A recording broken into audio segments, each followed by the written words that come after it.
Quant वालों की तरफ से एक नया एनएफओ लॉन्च होने वाला है।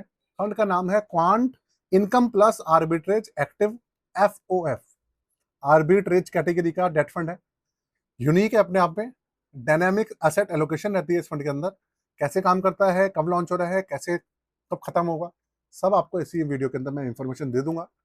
तो भाई इस तरीके का फंड अभी तक जो क्वांट है उनके पास नहीं था, तो इन्होंने फाइनली लॉन्च कर दिया है। और अभी के समय में क्वांट की जो स्कीम्स है बहुत अच्छा प्रदर्शन कर रही है। तो चलिए लेकर चलता हूँ आपको कंप्यूटर स्क्रीन पर।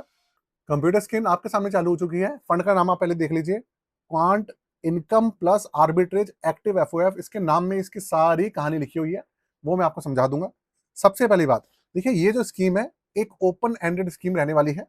और ये जो फंड लॉन्च हो रहा है 17 अगस्त 2026 को, और 31 अगस्त 2026 तक इसका पूरा एनएफओ ओपन रहेगा। 17 अगस्त से 31 अगस्त ओपन एंडेड स्कीम है। एग्जिट लोड इसके अंदर काफी कम रहने वाला है। मैक्सिमम मैक्स टू 30 दिन के लिए, 45 दिन के लिए रहेगा, वो भी कम। 5,000 रुपए से मिनिमम एप्लीकेशन है इसके अंदर। 1,000 रुपए से एसआईपी वगैरह चालू होती है इस फंड के अंदर। संजीव शर्मा जी इसके फंड मैनेजर रहने वाले हैं, और रिस्क लेवल है इसका मॉडरेट, हाई या वेरी हाई नहीं है। अब ये फंड ना काम कैसे करेगा, आप ये समझ लीजिए। देखिए ये जो फंड है ना, एक आर्बिट्रेज कैटेगरी का एफओएफ है। अब आर्बिट्रेज कैटेगरी का एक और एनएफओ लॉन्च करा है निप्पॉन इंडिया ने, वो भी सेम फंड है, आर्बिट्रेज डायनामिक फंड है, एफओएफ है। उसका एनएफओ भी 17 अगस्त को ही आ रहा है, और इसका भी 17 अगस्त को आ रहा है। तो दोनों जो एएमसीज है एक साथ उन्होंने आर्बिट्रेज फंड लॉन्च करा है, क्वांट ने और निप्पॉन ने। तो अब होगा क्या कि आर्बिट्रेज फंड के अंदर 80% से ज्यादा तक हिस्सेदारी जो होती है वो रहती है डेट कैटेगरी की। बाकी 5% से लेकर 20% तक हिस्सेदारी इक्विटी की रह सकती है।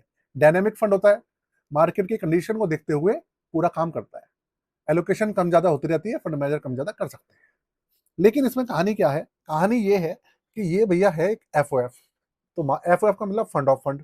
इसका मतलब पोर्टफोलियो इसका फ्रेश नहीं रहेगा। मार्केट के अंदर ऑलरेडी जो आर्बिट्रेज फंड चल रहे हैं उनके यूनिट से इसका पोर्टफोलियो बनेगा, और एक नया फंड क्रिएट हो। वो क्वांट वाले अपनी जो कुछ, अगर इनके कोई आर्बिट्रेज फंड है या कुछ है, ईटीएफ है, उसके यूनिट्स भी शामिल कर सकते हैं, दूसरे के भी कर सकते हैं। तो वो एएमसी के ऊपर है। और रही बात रिटर्न्स, रिटर्न्स इसके एफडी से ज्यादा रहते हैं, लार्ज कैप वगैरह से कम रहते हैं। तो इस तरीके से काम करते हैं, क्योंकि गवर्नमेंट सिक्योरिटीज बहुत ज्यादा रहती है इसके अंदर। तो इस वजह से रिटर्न्स वगैरह जो होते हैं वो कम रहते हैं, और इसीलिए रिस्क भी कम रहता है।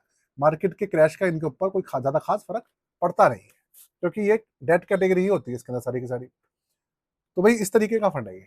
इसके अलावा अगर आप अपना पोर्टफोलियो बनवाना चाहें, रिव्यू कहाँ चाहें, रीबैलेंसिंग कहाँ चाहें, देखिए चार्जेस है 999 रुपये।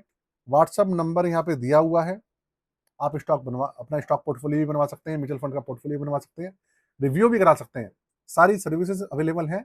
आपके पास एक बहुत बड़ा पोर्टफोलियो हो, आपने आज तक रिव्यू नहीं कराया हो, खिचड़ी पकी हो, रिटर्न्स निकल कर नहीं आ रहे हो, तो मैंने आपको कुछ ऐसे कंडीशंस बताई हैं जब आपका रिव्यू करना या रीबैलेंसिंग करना बनता है।